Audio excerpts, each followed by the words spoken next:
Welcome to the Business for Good podcast, a show where we spotlight companies making money by making the world a better place. I'm your host, Paul Shapiro, and if you share a passion for using commerce to solve many of the world's most pressing problems, then this is the show for you.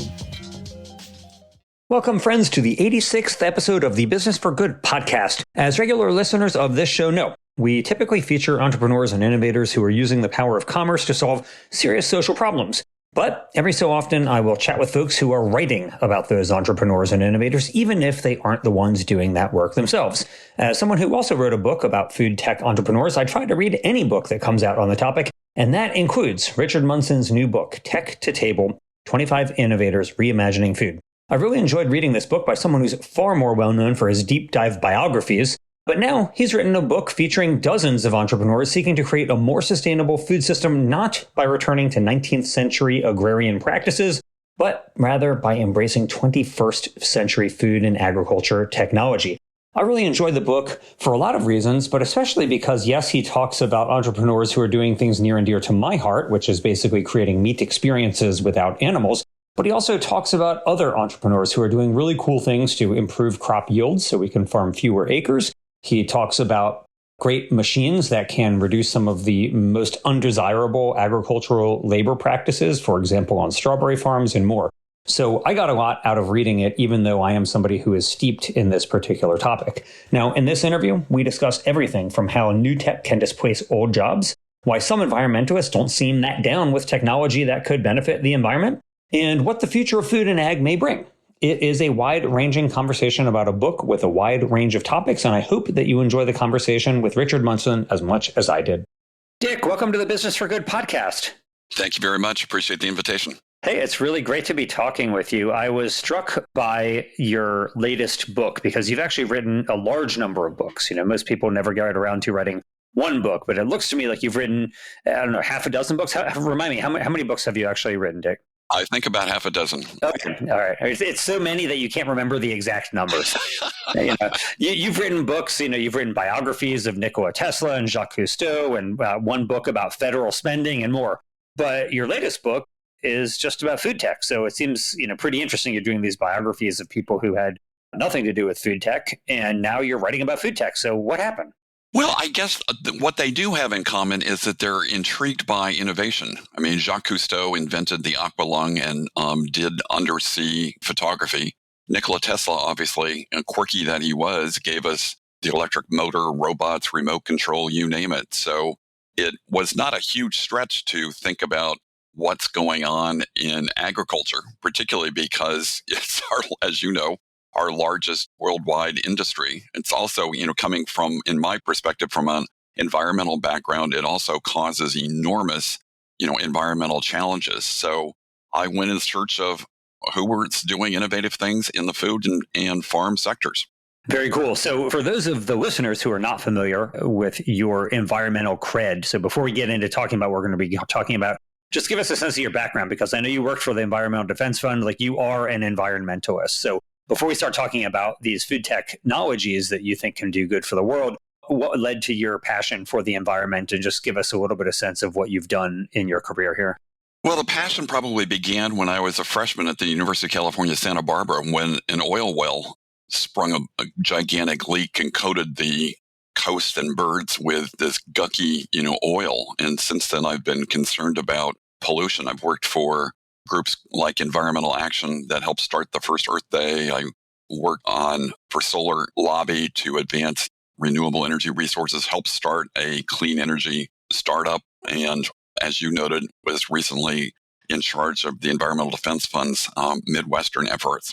Cool. So I want to get into this maybe a little bit later in the conversation, Dick, but just to put a pin in here for right now, you point out in this book that environmentalists are not always so down with some of these food technologies that could be good for the environment. So just going to put a little cliffhanger on that before we get into that, because it's an interesting topic and one that we've talked about. So do you know Rob Paulberg, who wrote the book Resetting the Table? Have you seen his book? Yes, I have seen that. We had Rob on this show, and I loved his episode. I loved that conversation. And frankly, I loved his book. Again, it's called Resetting the Table. We'll link to that in the show notes at businessforgoodpodcast.com so that people can go check that out if you haven't listened to that episode. But we also had on another author named Melissa Schilling, who wrote a great book called Quirky. I don't know if you've heard of that, but it's a book about. Oh, yeah. Have you read her book? I have not read her book, but I have certainly heard of it. Yes. It's really good. So, she is somewhat like you in that she writes about innovators. So her book Quirky basically looks at like the all-time best innovators of all time, meaning not one-hit wonders, but people who like really came up with really amazing innovations, maybe in multiple fields or multiple different times. So people like Elon Musk and people like Marie Curie and others. And, most of the time on this show, we have on people who are entrepreneurs themselves, who are running businesses, but we often have authors like yourself or Rob Paulberg and Melissa Schilling on. Your book, though, which I really enjoyed, I read it. So just so that people can go out and get it, just to give the official plug here at the beginning, it's called Tech to Table, 25 Innovators Reimagining Food. Your book is not really like these others. It's more like dozens of short vignettes of like profiles of people who are doing cool things in food tech, whether they are replacing meat by creating animal-free meat experiences, or they're inventing technologies to cut pesticides or improved harvesting techniques and so on. What was it that led you to want to do the book in that way, to have it be like these little short profiles rather than going deep like you did on Tesla or Cousteau? I guess I believe that advances in all sorts of industries are going to take place as a result of individual actions. And I am fascinated by those unique individuals who are entrepreneurs, who are willing to take amazing risks to be able to advance what their vision is. That doesn't say that, entrepreneurs are necessarily the most beloved and friendly and people that you want to sit down and have a beer with, because they're sometimes, obsessed and clearly focused on their end goal and willing to do anything to get there. But I think that's where their efforts, if given the freedom to find money and advance their marketing and production, I think that's where we have an opportunity to make some significant change, in this case in the ag sector, that will address some of the health and environmental challenges that we currently face and are haunting us. So what are those? Let's talk about that, Dick. What are some of these challenges that the people you write about are trying to solve, that are haunting us, as you say? Well, I was surprised just by how vision-oriented everybody was. It's not like they came from backgrounds that they were environmentalists. I mean, they were, as you well know, some of the people that you highlighted, Josh Tetrick or Uma Valete, were, either a huckster, if you will, a lawyer in one case and a doctor in the other, who just had a vision that they wanted to, in their case, address, the horrible slaughter of animals and the health problems associated with meats. And they just have come up with both plant and, cultured meat approaches that offer tremendous opportunities for trying to resolve some of the challenges that are presented by big ag, and particularly big meat in particular. Why do you think that is? I mean, you wrote in the book and you note here that, most of the founders in the food tech space don't come from food or ag.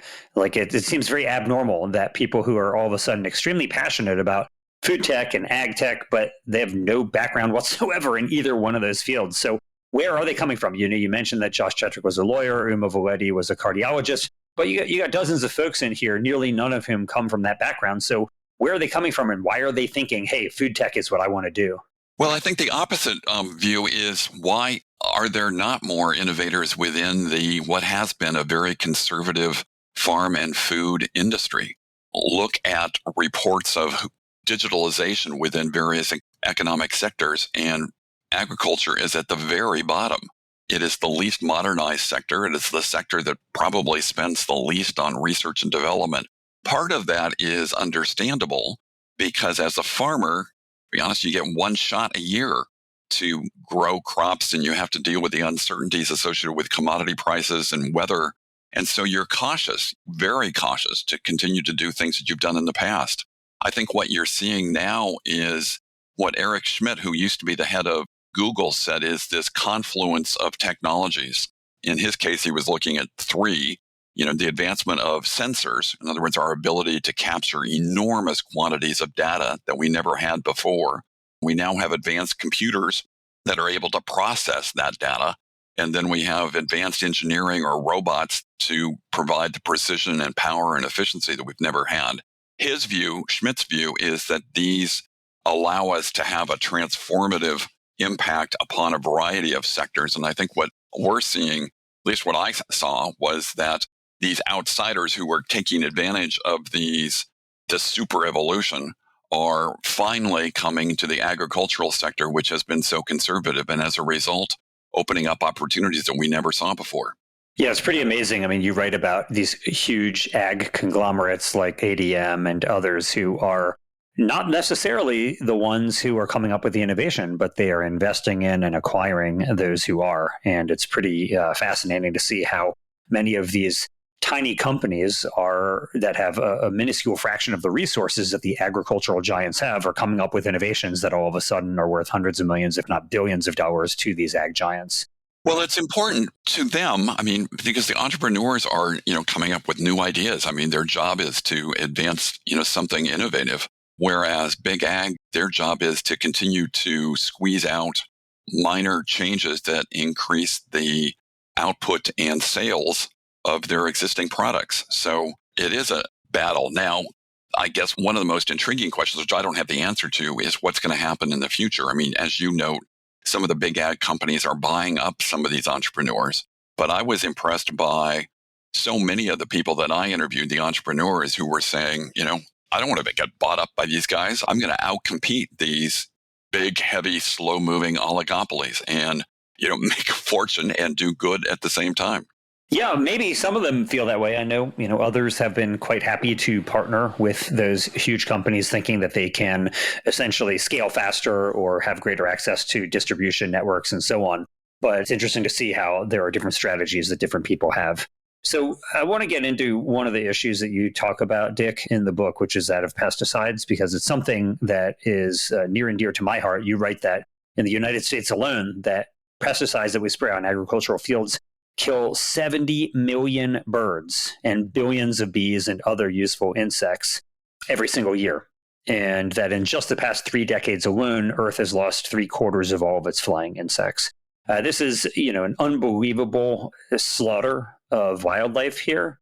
Hunters don't kill anywhere near that number. You think about like all the animal welfare advocates who are so concerned about hunters, yet spraying pesticides kills vastly more wildlife than hunters do.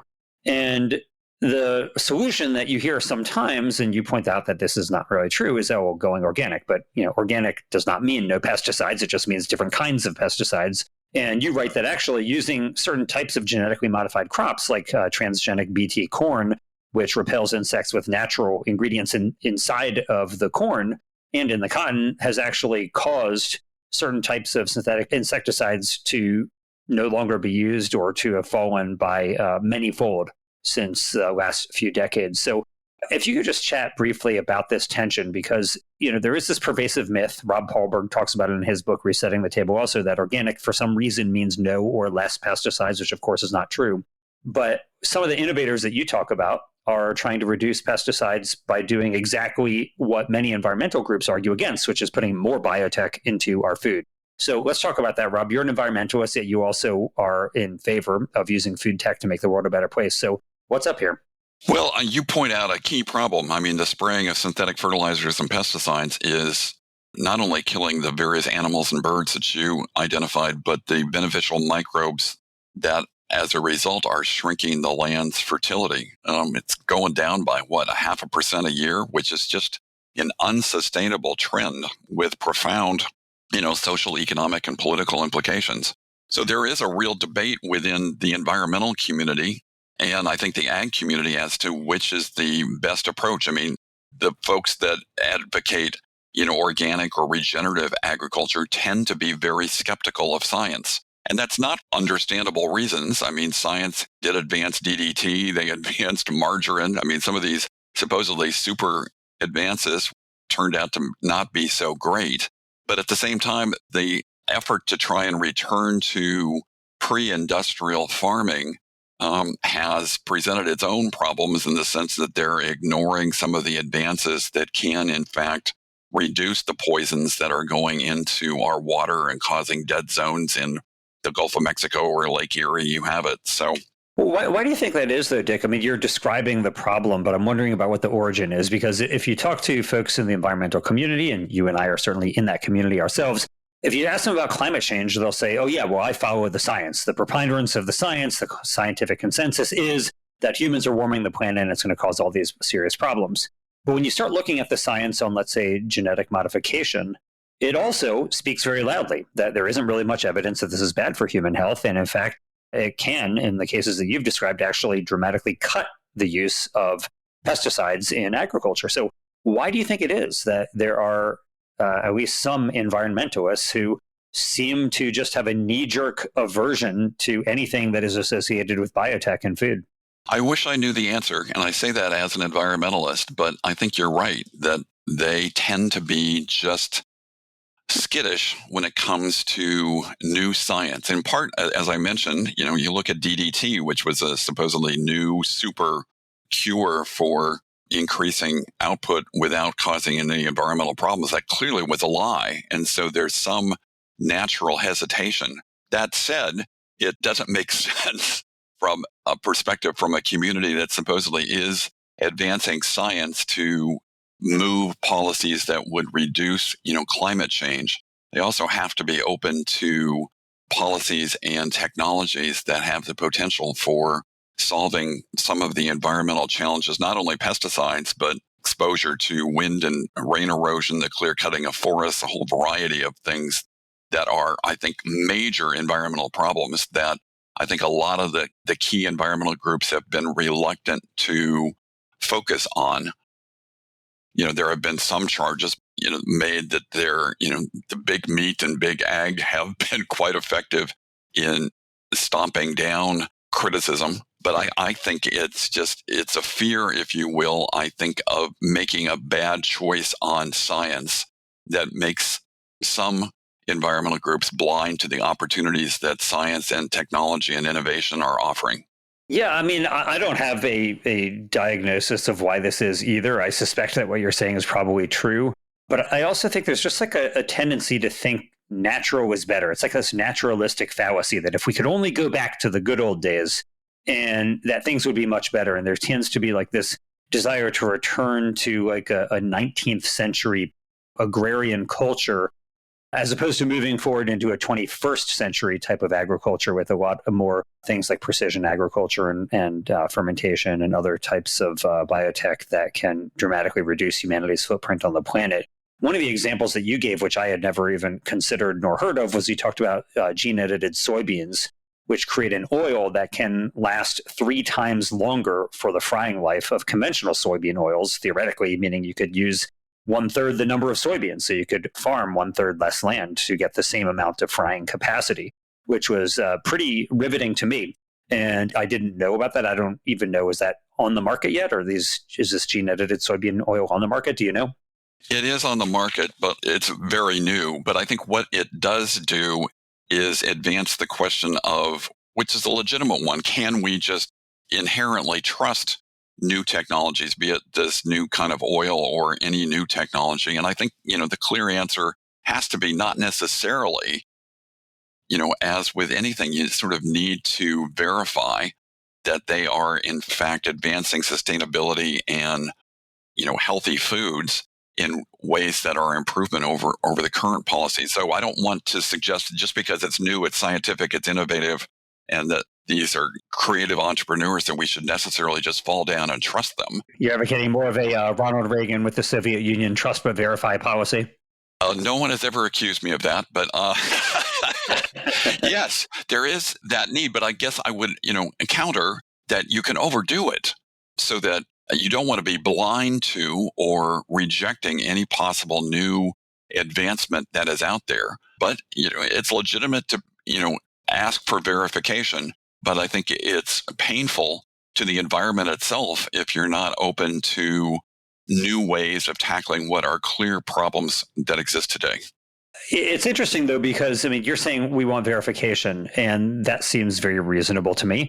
At the same time, a lot of the advocates for organic or so-called natural agriculture just have almost like a religious like faith that it is better. You write that by trucking tons of compost and plowing regularly to keep weeds down, that some organic farms burn far more fossil fuels than do their conventional colleagues. You also quote somebody saying there's no requirement that organic dairy farms have any lower climate footprint than conventional. You talk about how a Harvard University report found that grass-fed cattle operations require more cattle, more pollution, more greenhouse gases than do conventional feedlot cattle. So we're talking about verifying it's true, like these new tech innovators, we should verify what they're saying and what the benefits of their products. But I do think also, as you are pointing out here, maybe there ought to be some verification for the, I would say, quasi-religious beliefs regarding some of these organic practices that just sound more natural, but may not be better for the planet. I totally agree. I mean, verification goes in all sorts of different directions and must be, sort of shared across the board. The last one that you pointed out, as far as, people often point to grass-fed meat as being the answer to so many of our problems because it doesn't, have these concentrated feedlots, and the problems better than I do. But the reality is that it takes longer for the cattle to get up to what's called, I love this term, slaughter weight. And as a result, they spend more time out in the open burping, and their burps contain one heck of a lot of methane, which is, greenhouse gas 84 times more potent than, carbon dioxide. So you're right.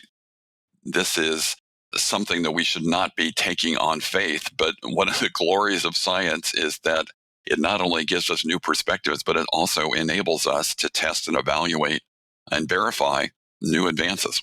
Exactly. That is certainly how I feel. I'm not a blind believer in any new application of food tech. There are some things, I was actually just reading about some of the efforts to create transgenic farm animals who will, for example, put meat on faster, which could lead to really serious animal welfare problems. I think there are plenty of ways that we can use tech to do bad things. You can use a knife to prepare a meal for somebody or to stab somebody. There's lots of ways we can use food tech for both good and bad, but I'm heartened to read about what many of the folks in your book are doing in order to try to use technology for good. And one of the things that you talk about in there for good, which I thought was pretty riveting, I also was not familiar with this, was that you wrote about the work of strawberry picking and how labor intensive and backbreaking this work is. And you talk about new technology where the strawberries are essentially robotically picked, and that the robot can essentially ensure the steady stream of ripe berries and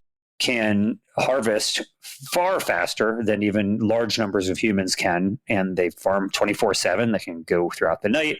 They're not worried about any of the problems that we have with the horrible labor practices that oftentimes are endured by strawberry pickers. And so I'm wondering, one, how common is this on strawberry farms today? And then two, what you think about the impact this has. Obviously, it can displace really unattractive jobs that a lot of people don't want to do, but it is replacing jobs, and somebody would be willing to do it. So what's your view of this? That is this actually doing good in the world because it's making strawberry picking more efficient, or is it just one more way that we are cutting human labor out of our economy?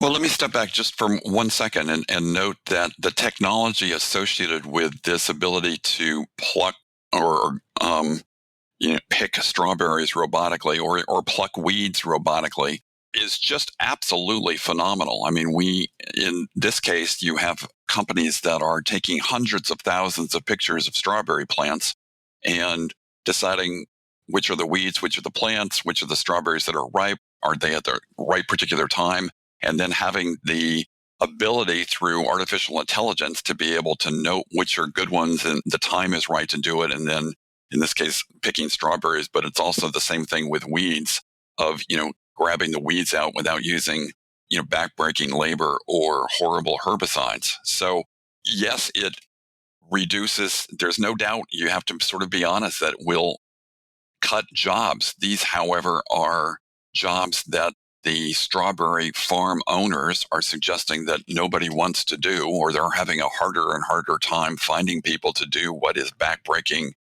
unbelievably hot, work to do. So do we want to, continue to have outmoded systems that provide that type of intelligence or that type of employment? Some of the people that are doing the strawberry picking through robots are in fact setting up schools whereby the people that have been, or the kids that have been, had their parents picking the strawberries or plucking the weeds, are trained as to how to monitor and update and service and maintain these robots as they go along. So there are new jobs that are being created in the process. So this is the tough one that I think every new technology faces. Yes, they will replace some jobs. Are they creating better jobs in return? In this case, I think the answer is yes, but it's a legitimate part of the debate as these technologies advance.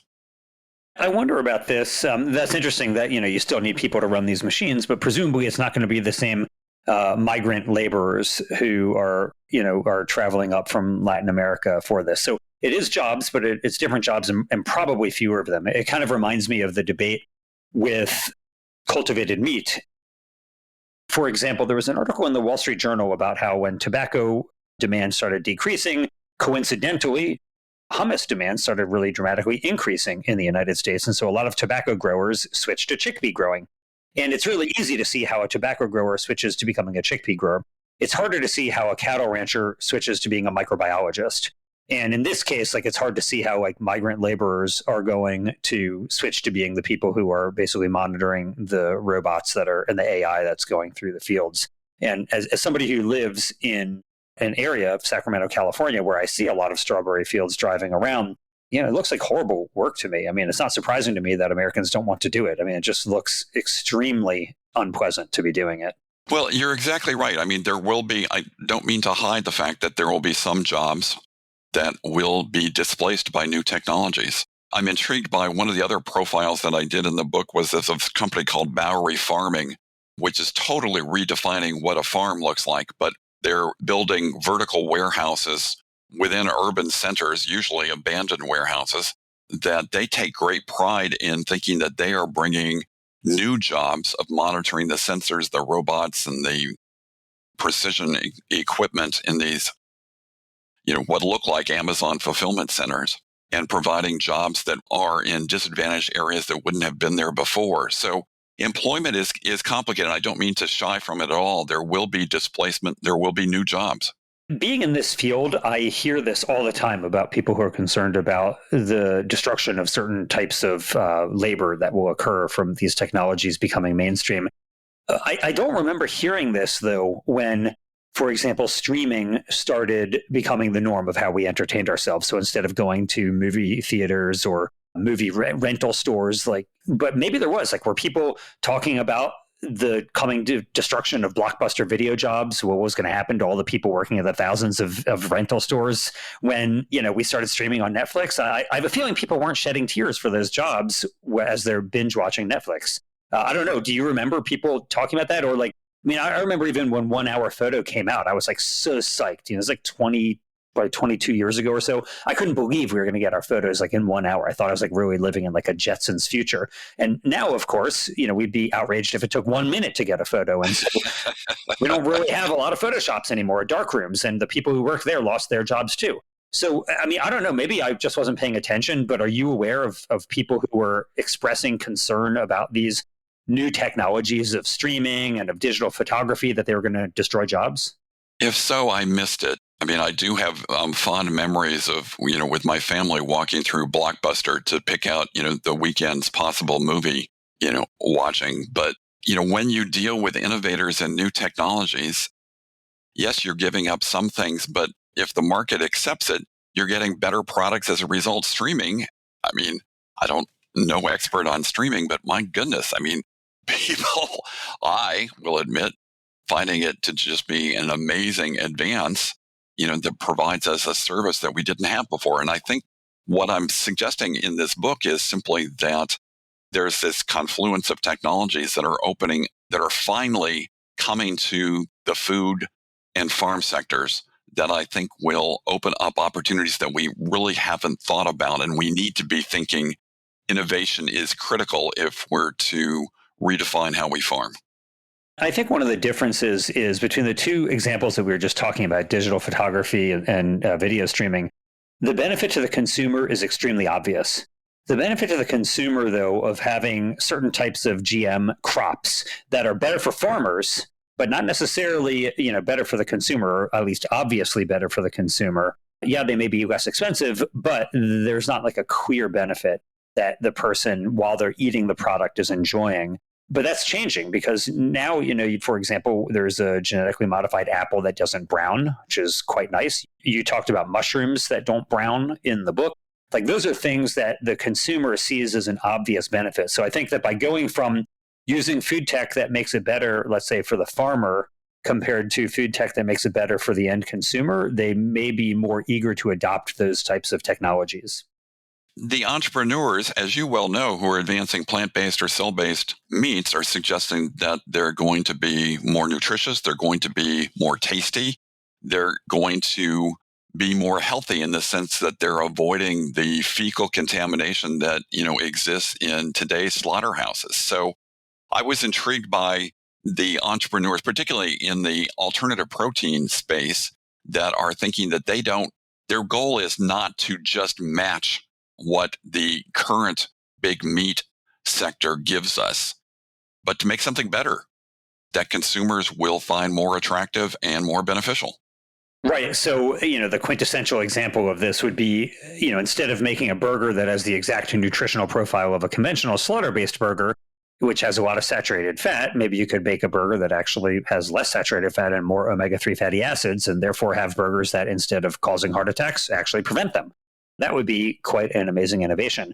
But I like to think of not just nutritional benefits, but even like really novel experiences that nobody's ever fantasized about. Like if you consider, for example, the time, let's say, after cows were domesticated, so people were drinking cow's milk, but nobody had figured out how to make milk curdle. And so you didn't have cheese. And at that time, no one had ever dreamt of Gouda or Brie or Swiss or cheddar. Cheese was a completely novel food. It was like the new food tech of that era. And now it's like essentially for a lot of people, a daily experience, one that they would not want to give up. And that frankly is kind of addictive for people is cheese consumption. And what novel foods, what novel culinary experiences will animal cell culture or even plant-based proteins or microbial fermentation open up for us? What experiences that we've never fantasized about will become equally pleasurable to us in the future? And so I'm excited about that future, not just because I think it's better for the planet and better for animals and better for public health, but it's going to be a lot more interesting culinarily speaking. Totally agree. I mean, I think the approach has to be not that we're just fixing problems, which we are, or these entrepreneurs are, but coming up with something that is better, unique, gives us a whole new perspective on food. I mean, I have one chapter which, talks about people that are developing 3D food printers. There are some, cooks in particular, including my wife, who might be listening in on this, who, are sort of abhorred by the process of thinking that you would have a 3D printer to make your food. And that it may turn out to be crazy, but it does suggest that the fresh thinking is advancing at an accelerated rate in the food and farm sector and may provide us with experiences, as you note, that we've really never thought about before. I'll tell you something, Dick. My wife, who is a professional cookbook author, she loves cooking. But I'll tell you, if she had an opportunity to try a 3D printed meal, she would be so down. She would love it. So we'll have to get the two of them talking, but I think she would love that. But yeah, I mean, look, there's a lot to be solved out there. I mean, as one stat that you cite in the book that I was like totally blown away by, you said, unhealthy diets now pose a greater risk to morbidity and mortality than unsafe sex, alcohol, drug, and tobacco use all combined. Just think about that. Think about how much effort has gone into trying to do educational campaigns about unsafe sex or alcohol or drug or tobacco use. Well, I even think about some threats that we hide for the most part and are not that advanced are antibiotic use or the overuse of antibiotics. Meat and poultry production account for 80% of U.S. antibiotic use. So we're using these to treating animals in these factory farms for disease, but also largely to fatten them up. What happens as a result is that infections or diseases become resistant to these antibiotics, and I think we're up to about 1.5 million people a year die as a result of drug-resistant illnesses. And so we just can't willy-nilly be throwing antibiotics out there because the end result is causing death for far too many people. Well, there are far too many preventable deaths, that's for sure, and horrible diets are certainly a major culprit there. So Let me just ask you then, Dick, you've written about these 25 innovators. You've written about innovators before, like Tesla and Cousteau. You must have thought a lot about what are the problems that should be solved. But is there anything that you wish there was more attention being focused on now? Is there any problem, whether in food or otherwise, that you wish that some innovator or some entrepreneur would tackle this problem and start their own business doing that? As I look at these entrepreneurs, the one thing that they really need, which is somewhat surprising because they're getting so much of it. I think just this last year, ag tech raised about $52 billion, which is a stunning number, right about 80% above what it was the previous year. But I'm looking for more creativity on the financing side. How do we open this ag tech innovation opportunity up to more people? And I was on your website and looking at you had one recent guest, Elizabeth Alfano, who has just recently launched an ETF that would allow individuals to, instead of selecting particular ag tech companies, be able to buy sort of a grouping of such. That I'm very intrigued by, just opening up more opportunities for people to take advantage of and be part of what I think is an ag tech revolution. Well, that was a good episode with Elizabeth. We'll share the link to it in the show notes for this episode at businessforgoodpodcast.com. So if you didn't check it out, you can go back and listen to it. But I really enjoyed learning about that too. It was a really interesting topic that I didn't know much about prior to the episode. Speaking of resources like the ETF that Elizabeth is doing, Dick, let me ask you, are there any other resources for folks who might be inspired by your book, or maybe they haven't read your book yet, but they listened to this interview and they are inspired and they want to think, what can I do? What resources are there out there that I should avail myself of so that I can do something good in the world too? Is there anything that you'd recommend? I'm intrigued by just stories of innovators because I think it provides both motivation and help to folks that are thinking about making that leap. So I'm a writer and I'm sort of a biography writer, so I'm probably very biased towards profiles of innovators. But, Walter Isaacson's, book on Steve Jobs gives you an insight as to how he pulled it off. One of my favorites was a book by Harold Evans that profiled, I think, about 50 some odd folks that moved the innovation scale over 2 centuries from the steam engine to the search engine. I think the book was called They Made America. So again, you're hearing my bias, but I think the more entrepreneurs or people that have an intriguing idea can be motivated by examples to make the leap and to give it a try, to go out there and raise that money, do the marketing, do the science, do the scaling up. I think those stories have power to them.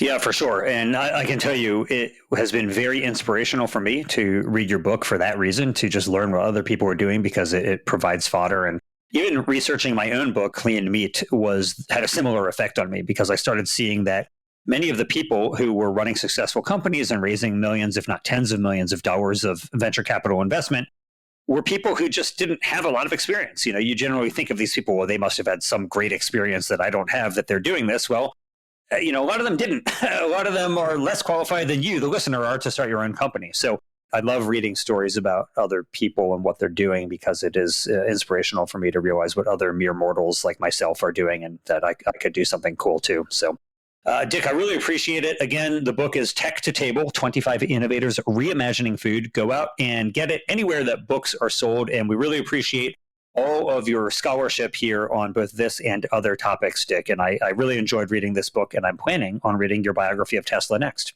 I appreciate the invitation. Many thanks. Greatly appreciated. Thanks for listening. We hope you found use in this episode. If so, don't keep it to yourself. Please leave us a 5-star rating on iTunes or wherever you get your podcast. And as always, we hope you will be in the business of doing good.